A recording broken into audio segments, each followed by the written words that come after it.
Hi, I'm Lisa, I'm Cryss.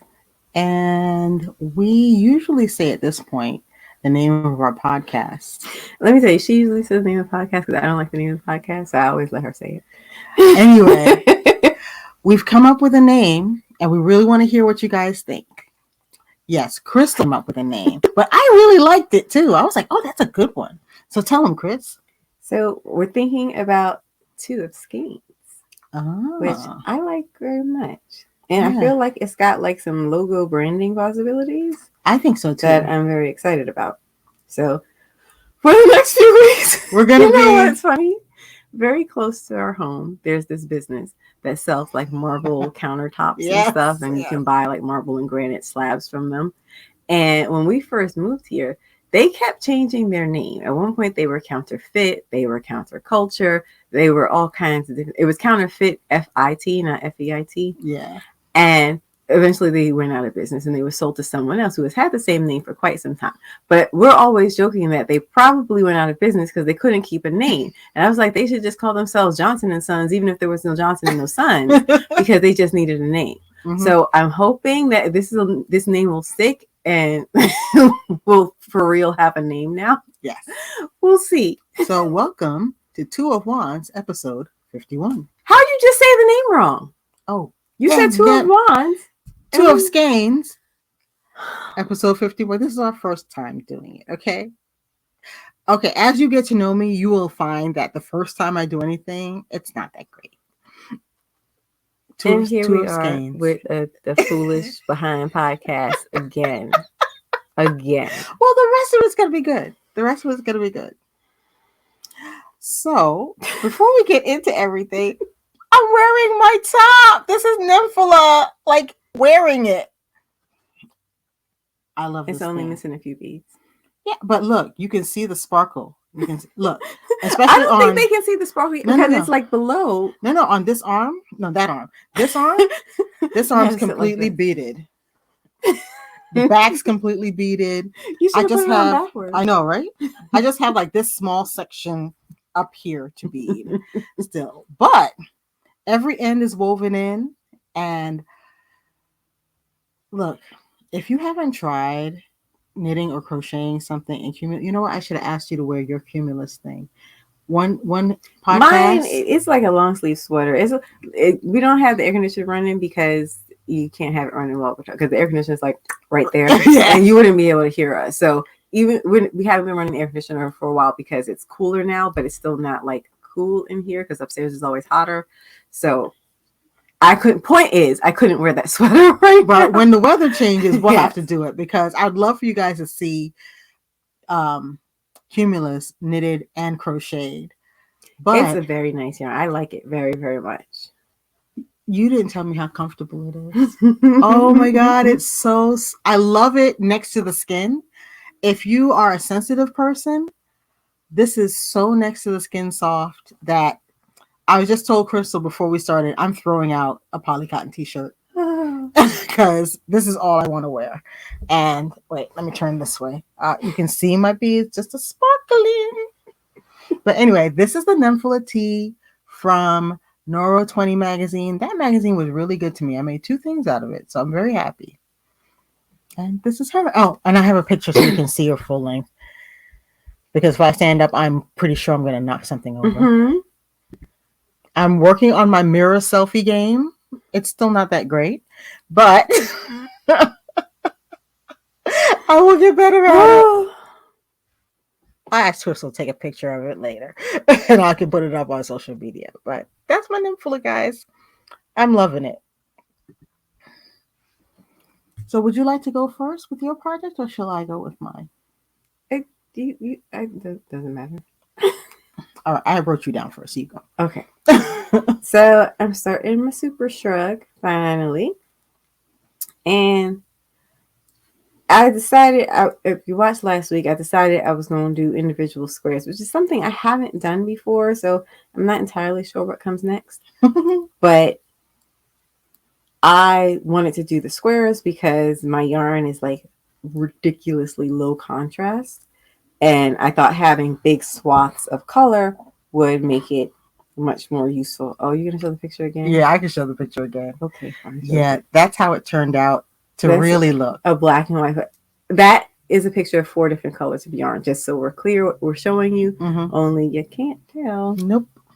Show them the swatches in real life, because it's crazy when you look at it in black and white how they are the same color. Even though you don't know that. No, but you can't see it until you change it into a black and white picture. I think it's gonna, work out having these larger squares. Yeah. You'll see a little bit more contrast. But I decided that I was gonna do 36 squares because I was thinking that it was gonna be 6 by 6. But right now I'm thinking it might be 5 by 6. I don't know. We'll see. But I'm still going to go ahead and make 36 squares just so I, don't decide to go ahead and do the 6 by 6 and then not have all my squares. But basically, I decided to do, I timed myself making 1 square and it worked out to 40 minutes. So I decided I would do 6 squares a day because that would be the 4 hours I've been trying to get to crocheting each day. Because up to now, I've been doing about 3 hours a day. And so up to this point, I have been making my 6 square quota. So right now, I have 24 squares. When did you start? Was it Sunday? Oh, what's it? So Wednesday, Tuesday, Monday. Yeah, so it must have been Sunday. So here are my squares. So I'm doing 36 squares. So I'm doing 9 in each of the 4 colors. It's just nice that the math worked out that way. But so here are all my pink squares. And then so far I have 6 purple squares. See, you can see here, they are actually different colors. Yeah, but yeah, if you had done it on a smaller scale, It would have been impossible. And then I have my 9 gray squares. So this yarn it was really cheap when I got it. It full price. I don't remember how much it was full price. I told you I got this at a clearance sale, $2 a ball. It's called Chow Merino from Premier Yarns, and it is, I forget the percentages, but it's mostly merino, then it's some alpaca and some nylon, and it's a chain net, DK weight. It's nice, and I feel like if Premier sold more yarns like this, I would shop at Premier a lot more often. They are very acrylic heavy. And, I don't have like a personal thing with acrylic. I do love that it's an easy to care for fiber. It's just not great for most of your wearables. I mean, you can maybe do accessories. You can do like hats or a shawl or gloves or something like that. But for like a sweater, it's just not the way to go. I don't know how much this might have cost Premier to make, but I just really, really wish that they were doing a little bit more like this stuff, because the reason I chose it for this project is because the scale is very large. It's going to be, like if I do 6 by 6, these are 6-inch squares. So if I do 6 by 6, it'll basically be 36 inches by 36 inches, except in the vertical, I'll be doing some horizontal rows in another color. So it'll be a little bit longer than it is wide. So with that much fabric, I needed something that was very, very light and very comfortable. And I think this is going to be wonderful. Absolutely. And I don't know. It was like this just weird thing that popped up on the Premier website, and then, it sold out. But I just, how Lion Brand has the LB collection? Yeah. And those are their yarns that are actual wool instead of acrylic. I feel like Premier Yarn should do like a PY collection or something. I don't know. That has more things like this, because this is really nice. It's so light and so fluffy, and I tried to like enhance the fluffiness with the stitch pattern that I chose. So this is seed stitch.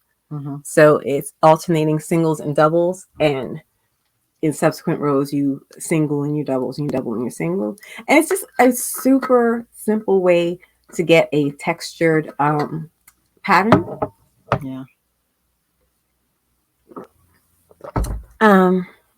That I think looks really good in this yarn in particular. So So I'm really looking forward to seeing, what it's like when like the squares actually stitch together. I have no idea. I think it's still going to be very, very light. And I'm using my project bag that I showed you all last time. And so far, all my squares are fitting in there nicely. And so far, like this part has been fairly smooth sailing. Yeah. I like I said, I've never done any kind of motif anything previously, so I'm sure I will run into a roadblock or two as I'm trying to just figure out how to assemble it properly. I'm still making a rectangle, so I don't think it'll be that difficult, but I wanted to finish my squares with enough time that if I needed to, I could just take a couple of days to, puzzle it out. Mm-hmm. And I'm on schedule so far, so I think it's gonna go okay. And I think this is gonna actually end up being a really nice fabric when it's all put together. I'm super excited about it. You sound like it's going to be all you want to wear all winter long. Right? I've been picturing myself wearing it. It's weird, I know. But I totally have like an image in my head of what I think it's gonna be like, and I likes it.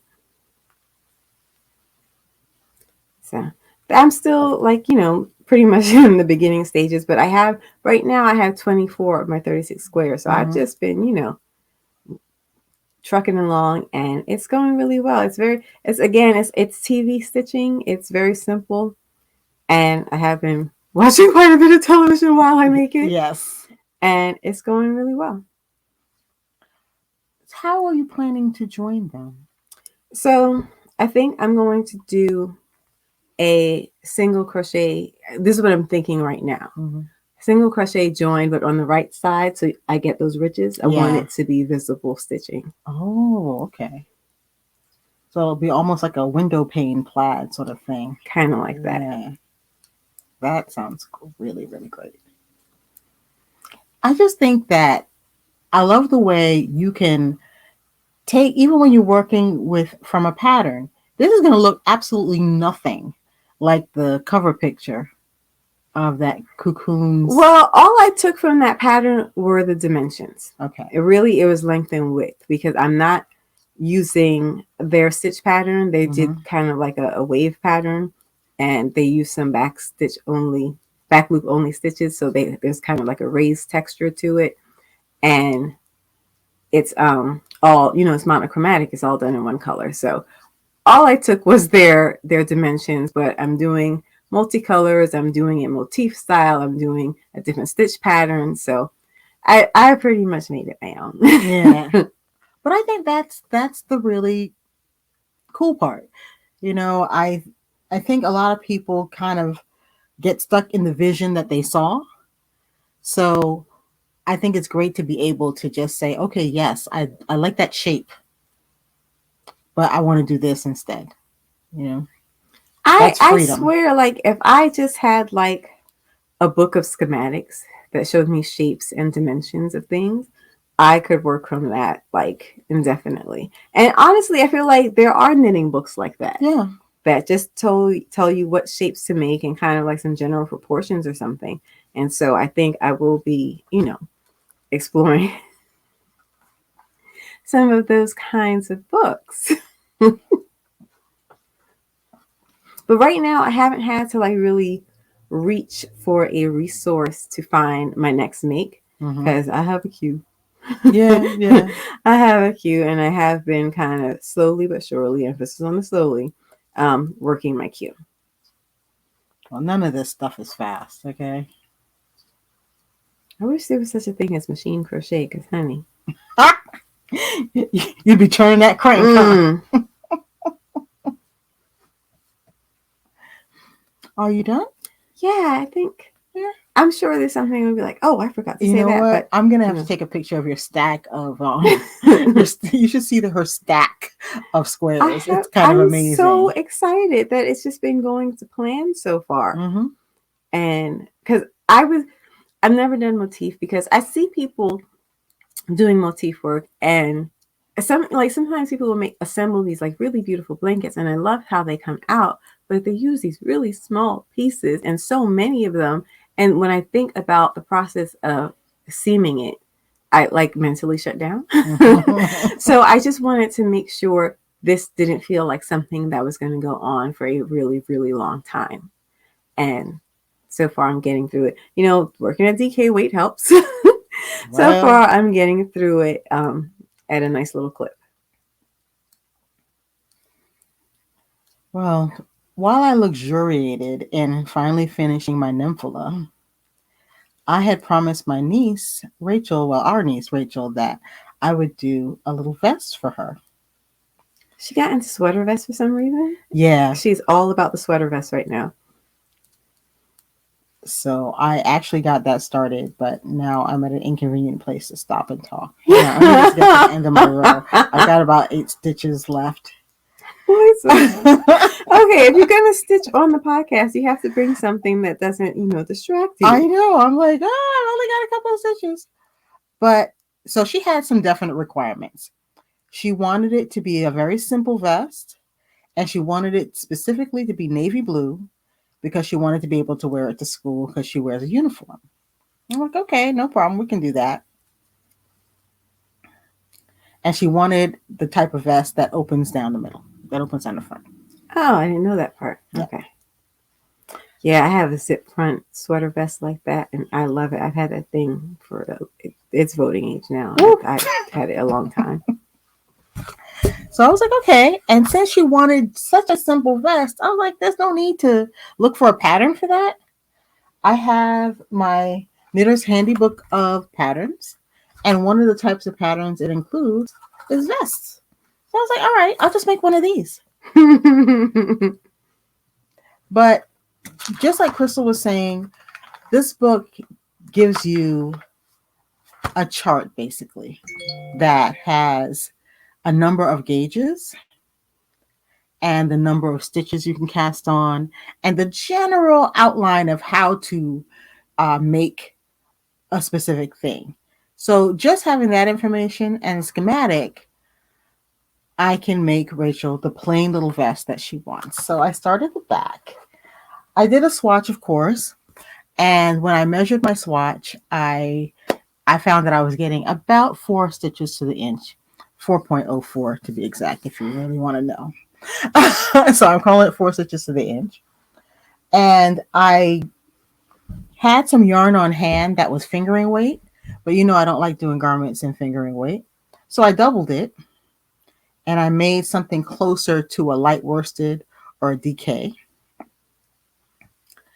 And this is the back of Rachael's vest.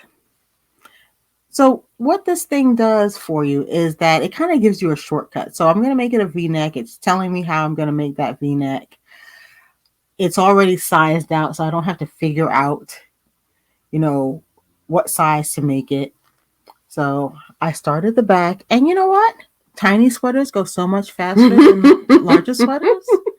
It's kind of amazing. So I'm making it for her size, and it's been great.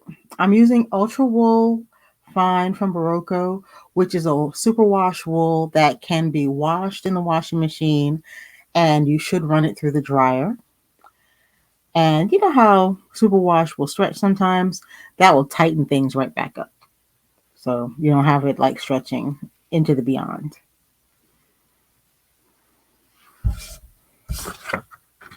I don't know. I don't know what else to tell you guys, but it's very simple. Very, so very, this very is simple. the back you're working on right now? Yeah, this is the back.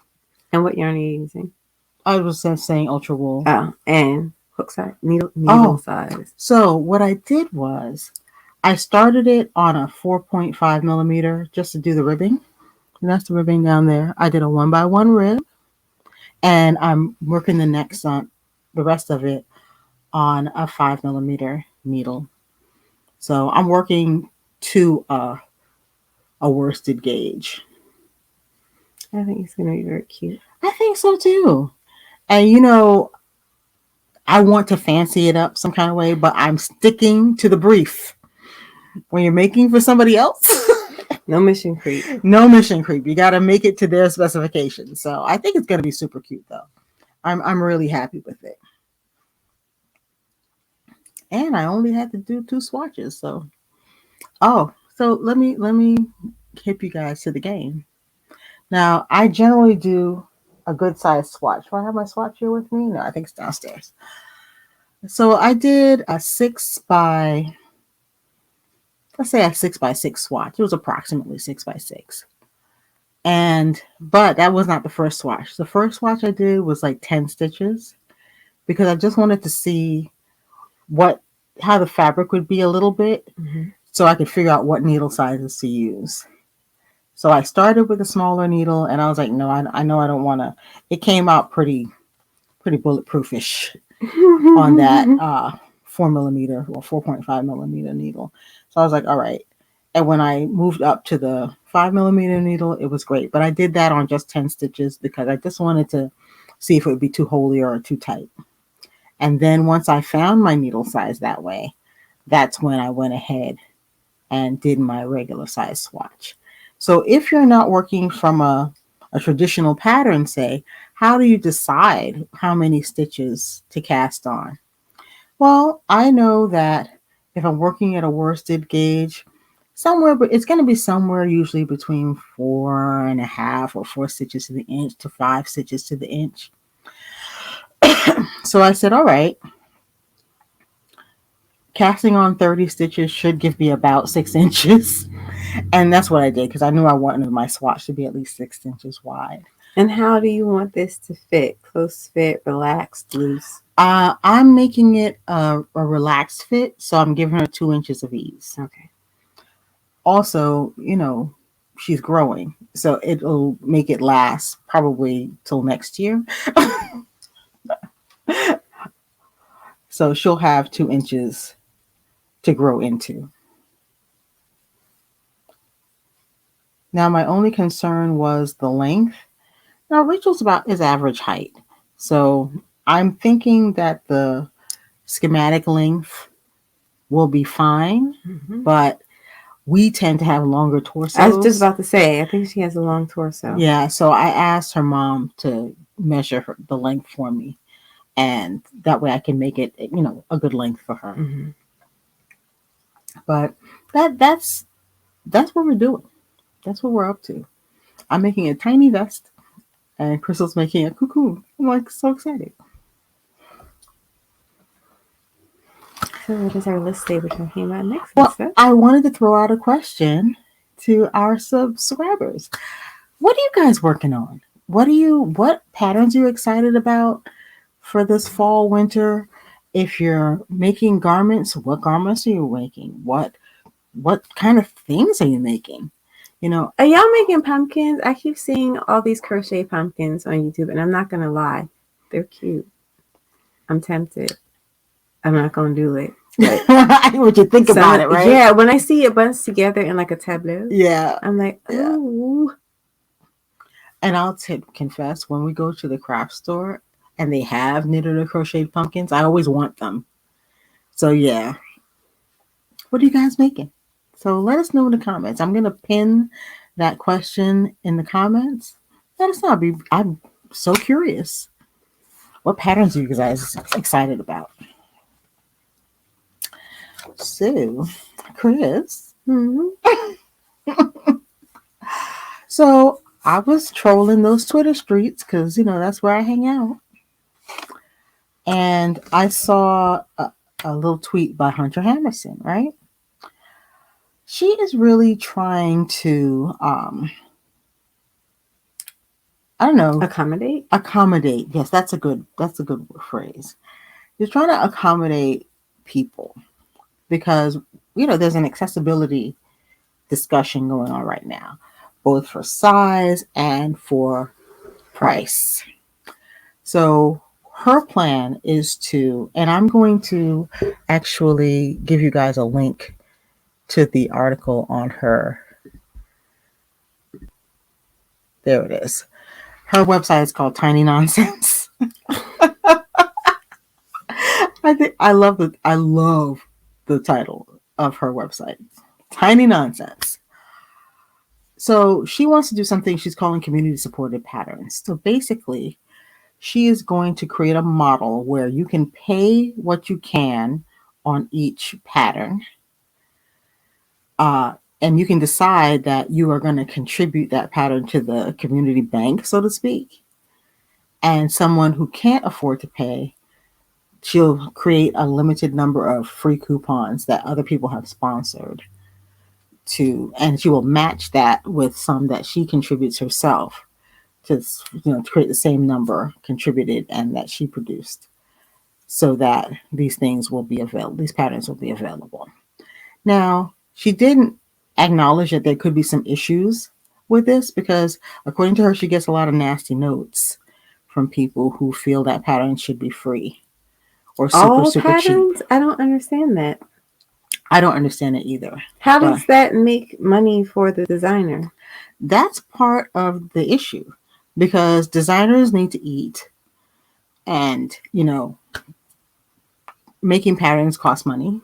It's like you just decided that someone doesn't have the right to earn a living from making patterns. Like, correct. And that, I really think that attitude is pervasive in all of the arts, really.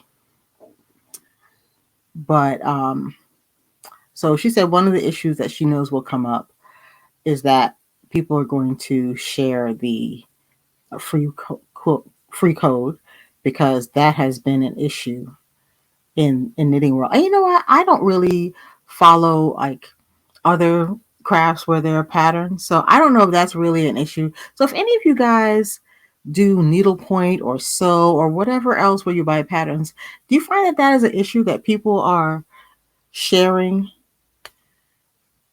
the pattern information? I'm curious about that. So she said that might be an issue. I was just like, it's too much. It is. This is ridiculous. And I've said before, like, a thing costs what it costs, and you either buy it or you don't. And yes, I understand that. I mean, having any hobby is expensive. Any kind of hobby at all, anything, everything costs money. But one of the things is that people will put up with all kinds of nonsense, from anything with the imprimatur of a corporation behind it. Mm-hmm. But when it comes down to an individual, suddenly it has no value and it should be free. And I don't understand that. Because how much were your AirPods? And I understand the argument like, oh, you spend X on this item, but you won't spend Y on that item. You prioritize different things differently. But I'm saying we all spend money on things that we know are overpriced. Anything with an Apple logo on it is overpriced. It could be less. Apple is the most profitable company in the history of companies. So they could charge a little bit less for them AirPods. But if you decide that thing has enough value to you, you pay that money for it. But for some reason, these patterns that people are working hard on doesn't have value to you, well, then don't buy it. The other thing is, y'all be hoarding patterns. Every time you see something, it's just like this impulse to buy it, buy it, buy it. So now you all have a queue. You all have a stash of a ridiculous number of patterns. And that's why it's costing you so much. Because if you buy 2 or 3 or 7 or 10 patterns a week, yeah, that's going to add up. How about showing a little bit more discipline, buy a pattern, make that thing, and then buy the next pattern? I bet you find yourself saving quite a bit of money that way. I personally think that patterns are very, very cheap as it is. And I'm seeing that newer patterns are costing a little bit more, but patterns have been around $5 for years. And I feel like 8 is the typical price I'm seeing right now. I'm seeing, like you said, 8 to about 12. I've seen a few $12 patterns, and that seems much more reasonable, especially when you compare it to sewing patterns. Sewing patterns, I think the baseline is somewhere around $10. It's like Simplicity. When I bought all them patterns in a sale, they were $1 each. The price on the envelope was between $19 and $22. Oh, wow. For Simplicity patterns that I know I used to get for $5 at Woolworths. Yeah. Just dated myself. Yeah.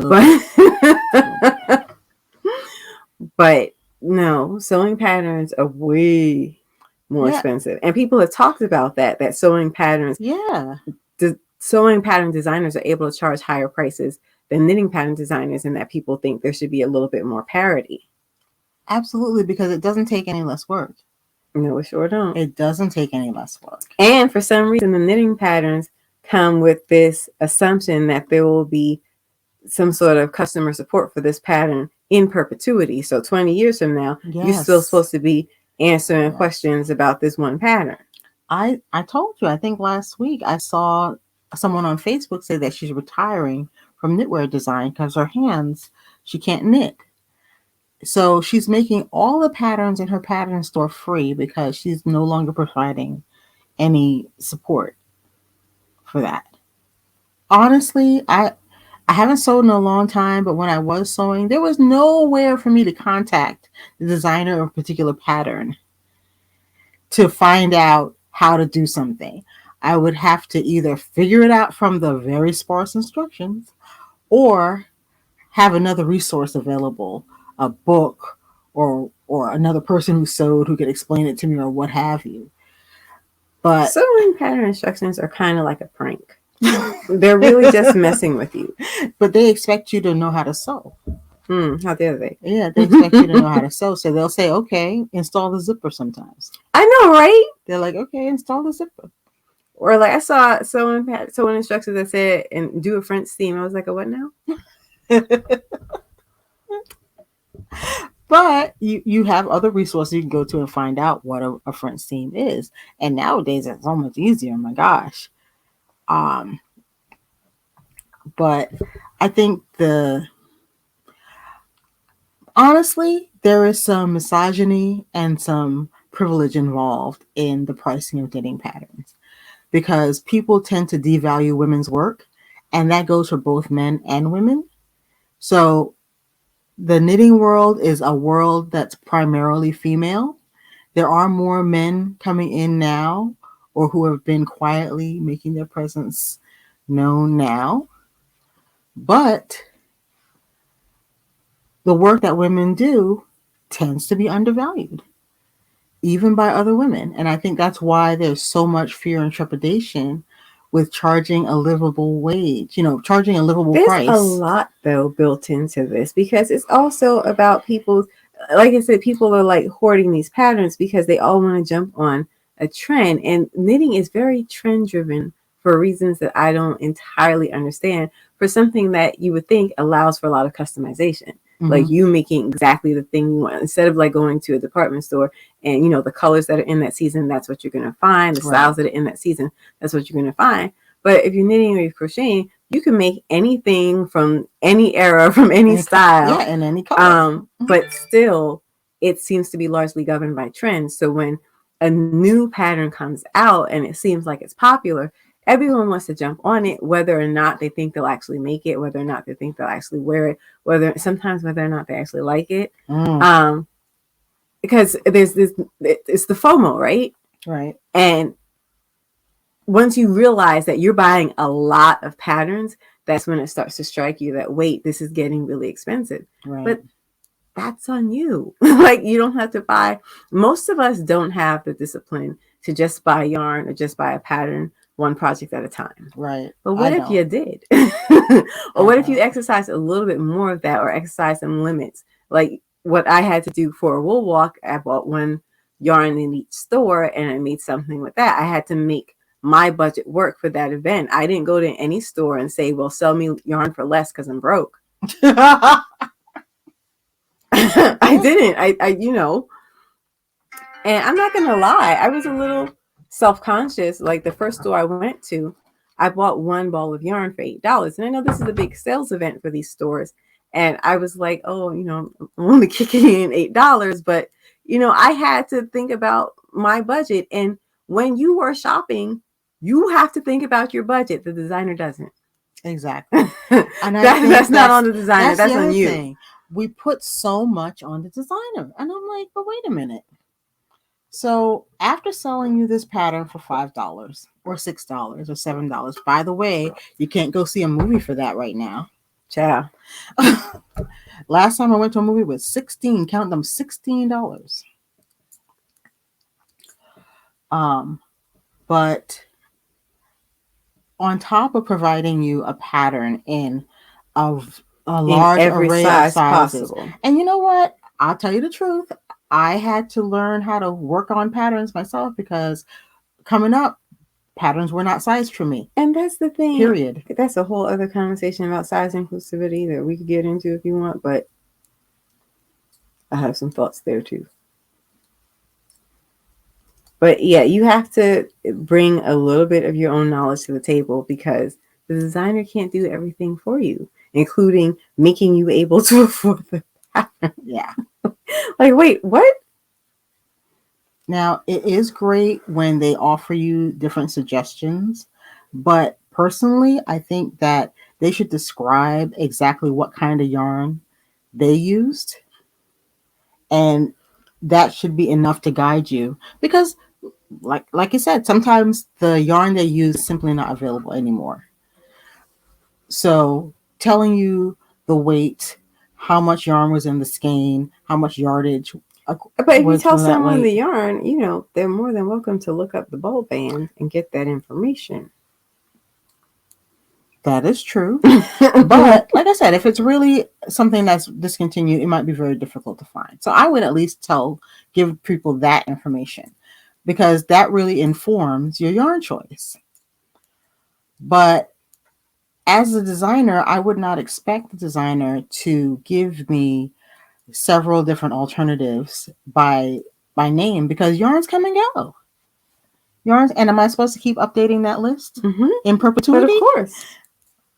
I paid $6. But doesn't that come with lifelong service? When that woman said that she's just making her pattern store free because she's not providing any more service. Yeah, what people paid was not for the service; it was correct. For a pattern. They bought a pattern. And if you're still getting a pattern, I don't understand why. I don't know why she made her shop free. Yeah, I did not agree with that at all. So I was really stunned, but that's part of women's work being undervalued, period. You can't just do the work. You have to provide more and more and more. Knitting and crocheting, they are pricey. They can add up. And I was just online looking at a Reddit forum where, someone was talking about how upset they get seeing people talking about humble bragging about their stashes when, this person is low income and disabled and it makes her feel away. And I'm like, that's the world we live in. There is inequality, and you can't expect people to not have their own conversations just because of what you don't have. This idea that it's someone else's responsibility to make your hobby work for you. There are ways to keep the cost of yarn down. There are sales you can shop. There are coupon codes occasionally. Like, the thing is, when people say they want things to be a lower cost, I don't think they just mean, we should be considering differing circumstances and where we can, we should lower costs. Mm-hmm. What I think people are usually saying is, well, I don't think I should have to pay for this. Right. I'm entitled to this. And I don't value your contribution enough for me to pay for this. And good luck with that. Like, really. I mean, I say this as a person who has had been low income my entire life. There are things I can have and there are things that I can't. And I know that, and I have to figure out how to navigate the world and make it work for me. Mm-hmm. And there's a different conversation to be had about necessities, housing, transportation, food. That's a whole other matter. We're talking about, the stuff you do for fun on the side. You will always have to make that work within your budget. There's a reason you went to Big Bear instead of Paris, because you could afford to you could drive to Big Bear. Mm-hmm. You can't get on a plane to Paris if you don't have that budget. So am I supposed to be angry at everyone in France who posts online, hey, look at me living in France? No. Maybe one day I'll get there, maybe I won't. But I have to make my numbers add up. And it's only my responsibility to do that. And this part of the issue, I think, has been social media, because it gives you this immediate access to the designer. Yeah. And people bully them. people bully designers to try to get them to lower their costs. But those designers still did the work. So when do we give some consideration to the person who's doing the labor? I don't know, because when I saw that post that she made, I thought of it. Now, we were small business owners. Every time we wanted to create a program of some kind, we had to think about the infrastructure to make that work. Because when you go to someone's website and you click, oh, I'm going to buy that, if there's a shopping cart there, they did work to make. That's why you don't have to call me or email and leave a message and say, hey. But there was infrastructure that had to be built to support that. And when I was thinking about how she's going to do this, I was like, well, what do you have to do to keep track of somebody who bought a pattern but not for themselves, to keep track of the number you have? What program are you using to generate these coupon codes? And do you pay for that? Because, all of that is infrastructure you have to build. So this is not just going to cost her time. It's going to cost her money to support this infrastructure for creating this community supported pattern program. And personally, just as a small business person, especially in yarn world, companies that look like big companies in yarn world are often quite small. They can be as small as one person, or it could be a person and her family, or it could be a big one is what, 10? So it's asking quite a lot. And that's not even counting the cost of the time you invest in actually developing the pattern. Actually writing the pattern is a whole nother step that happens long after you swatched who knows how many times. You have worked out all of the kinks and bugs, and then you had it sized or size it yourself. There's so many steps that happen before the finished pattern gets written down in any format. And I personally think that most designers are undercharging for it. I'm gonna have to look at some of the big designers that I just looked at have Andrea hullabaloo. Mowry, and her patterns are typically $8. Yeah, I think $8 is more the standard price now. I'm gonna take a look at a Stephen West or somebody like that and see what he's charging. My point, exactly, because you don't have to order yarn from Amsterdam to make one of these shawls. Nope. No, you don't. But you do it because you want to be seen doing that, and then you complain about the price. Well, you can't have it both ways. You can look. Most yarn stores do have a sale bin. You can check them discounted yarns. You can look for discounts online. There's a way to make it work. But it's not by bullying designers into devaluing their work the same way you choose to devalue their work. This is a real thing for me. Yeah. And even though I'm not even using patterns, I mean, in theory, I don't have a dog in the fight, right? Because I'm not I'm not buying patterns right now. But I know that if I wanted a particular pattern, when I saw a particular pattern that I wanted, I made a choice. Either I'm going to spend this money or I'm not. And it never once occurred to me to plead my case to the designer and say, well, I want this for less money. Just like I don't do that when I go to Target. Or Costco. Right? Can you picture it? I'd like to see the manager. Because when you roll out with your palette, you paid whatever price was on the sticker. At some point, you just have to realize that there is the patterns are not appearing online by magic. It's not shoemakers elves just throwing them up there. There is significant labor. Even before I knew what kind of work went into designing something, I understood that I was daunted. I was put off by it because I understood how much work went into it. So yeah, it's going to have a cost. And then I'm thinking about some of the other designers. It's not just Hunter Hammersen, but nowadays there are a lot of people that, for many reasons, cannot or do not use Ravelry. So now they also expect that the designers are going to maintain a Ravelry store. They're going to maintain a PayHip or an Etsy store, several other one or more other ways to sell their patterns. But each one of these comes with a cost to the designers. So where is that money coming from? Now we did watch some designers have a talk about that, and one of the things they had to say was that if you make a living, if you work as a knitwear designer, the expectation is this is not what you really do for a living. So there is an amount of privilege you need to have in order to operate in this world. And I'm like, but so you're doing all this work, but you're not supposed to be able to make a living at it?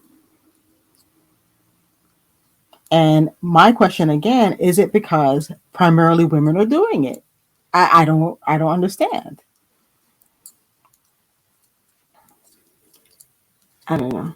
I don't know to what degree sexism plays into it. It seems like everyone has their own reason for deciding the designers shouldn't get any money. That's right. Like, well, you see. I don't understand it. It is work. Work gets paid. Your work gets paid, right? You have a job, you do work, you get paid. Whether you believe it or not, designing a sweater is in fact work. And it's a lot of man hours. The time you spend on it is insane. Why should it be free? Maybe that's the question to ask. Yeah. Explain why all patterns should be free. Because I don't get that. People do feel very I hate to use the word again, but people feel very free to advance the opinion, at least online, that knitting patterns should be free. Were they ever? No. I'm thinking back to the bad old days before Ravelry was a thing. You either bought knitting magazines, and that's where you got patterns, or you bought books. Or if you had a local yarn store, you would go there and buy patterns printed on paper. They would have somewhere in the store like boxes and tables with patterns on them. And that would be the universe of patterns you had to choose from. And the patterns were not all that, they weren't cheap, and none of them almost were free. I don't understand where the idea comes from. Other than that, now you can identify the single individual that's behind that pattern, and you feel like that gives you the right to make demands. It doesn't. Can we just say that? No. I mean, people will even write in their unpleasant direct messages, well, I will be telling everyone that, you're a terrible person because you didn't give me your pattern for free. Only it won't be that way. You were nasty and cruel and terrible. I don't get it. I'm at a complete loss on this one. What do you think it would take to convince people that the designer's work has value?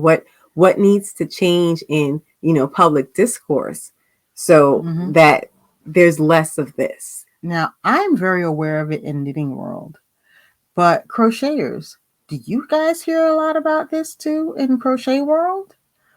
Because to me, crocheters have more options in terms of making things with or without patterns. Crocheters seem a little bit more independent in that nature, in that way of doing things. I don't know to what degree. I don't know percentages. How many crocheters feel more comfortable working without a pattern? I think that might be true in the US. Yeah.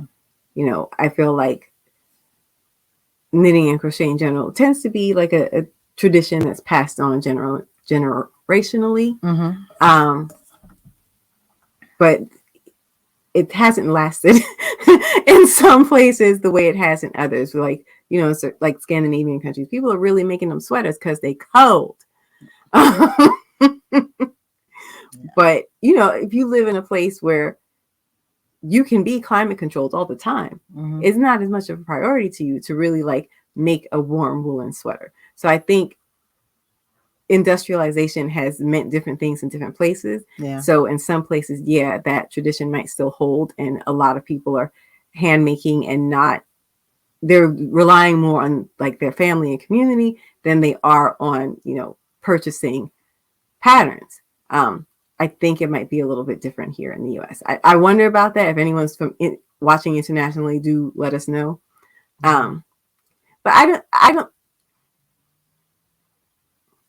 know if it's true that crocheters are more independent. What? The crocheters I know are more independent.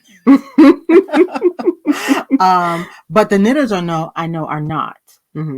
Knitters are very, very, in general, let me not make a blanket statements here, but most knitters that I know are very wedded to their patterns, to the point where they don't really even like change things up in their patterns.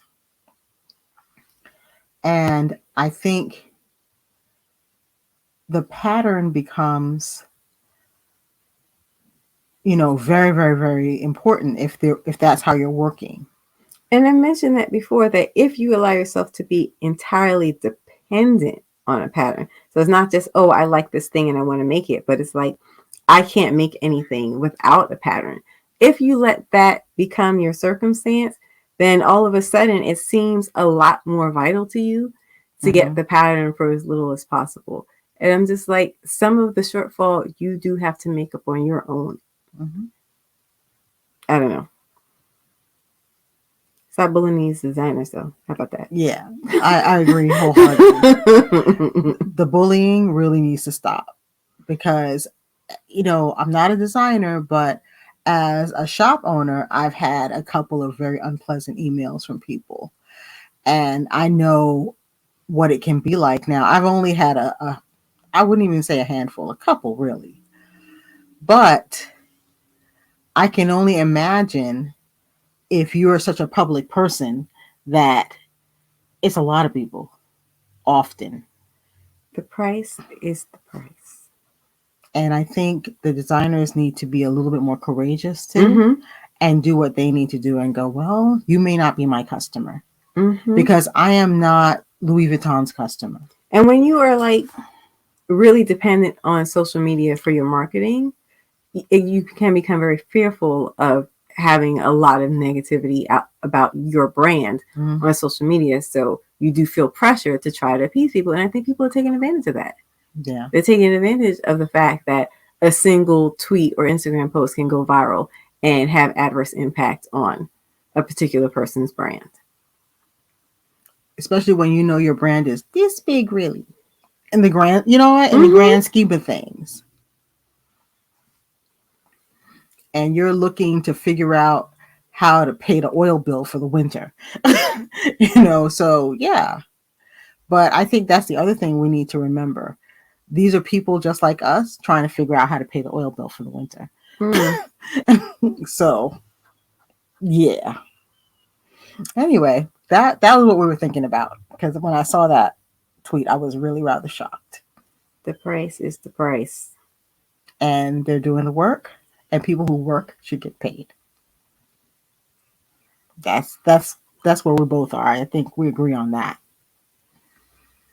Anyway, wholeheartedly. I think we're done. Yeah.